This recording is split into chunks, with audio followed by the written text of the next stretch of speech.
Hello and welcome to Tech 5 for July 8, 2019. Just have a few stories to run through. 5 of them, in fact. The Rivian electric truck.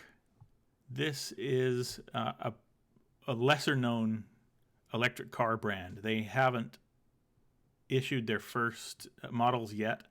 It should be towards the end of 2020. This truck has storage in the front. Up here, it has a pass-through tunnel. You can keep a tent or various kinds of camping stuff there, or as they have it set up here, they have an entire sort of camping stove. And then, of course, there's a bed, which is covered. This truck looked really impressive in the video I watched, which is right here. The fully charged YouTube channel. I'll put links, as always, in the description box.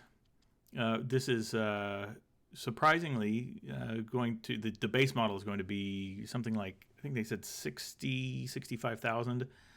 Considering everything that it can do, it's pretty impressive. It's a 4-seater, like a full-size cab, and it has 4 independent motors, and they're intelligently controlled so that if you're off-road and trying to maneuver around some very rough terrain, the computer actually helps you do that.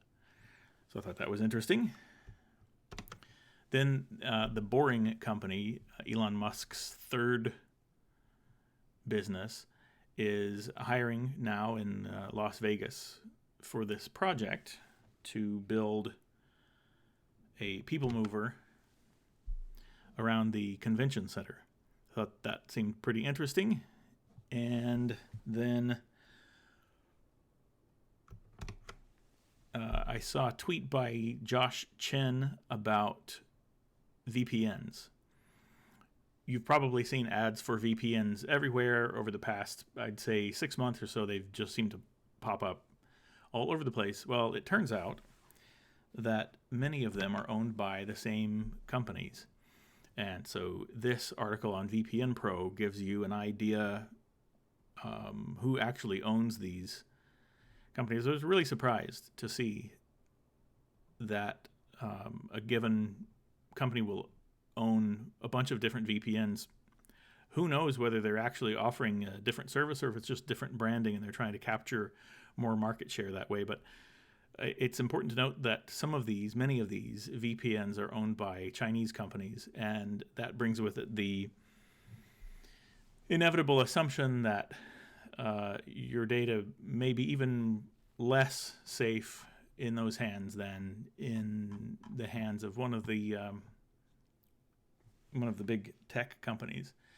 Then a little good news: you've probably seen the great increase. You've probably noticed the great increase in robocalls this year. And so the FCC may be introducing a rule that says that it's illegal to spoof a phone number. So as you may have seen, some of these calls appear to come from not only your own area code, but your own exchange, that is the immediate neighborhood where your phone number is based. But in fact, these calls are coming from overseas automated call centers, and it's a huge annoyance. And the robocalls have gone up greatly. They also target retirees, people who may not be as familiar with the kinds of scams that you can encounter, and so this may help with that. And finally, like I said, we're going through these quickly today. Scientists have completed the diagram of the C.Elegans worm nervous system. They've been working on this for a while. There are, 400 neurons in this worm. And that's the first organism for which we have complete diagram of its nervous system. It's pretty amazing. Now they're going to be working on finding out how is it that the genes of the animal actually determine the layout of the nervous system in the animal. I'm not sure, but I think it was also this same C.Elegans that was the first animal for which they had the complete genome, if I'm remembering that correctly. But in any case, thank you for being with me. And if you would like to reach me, it's very easy. You just @ me on Twitter. Thank you.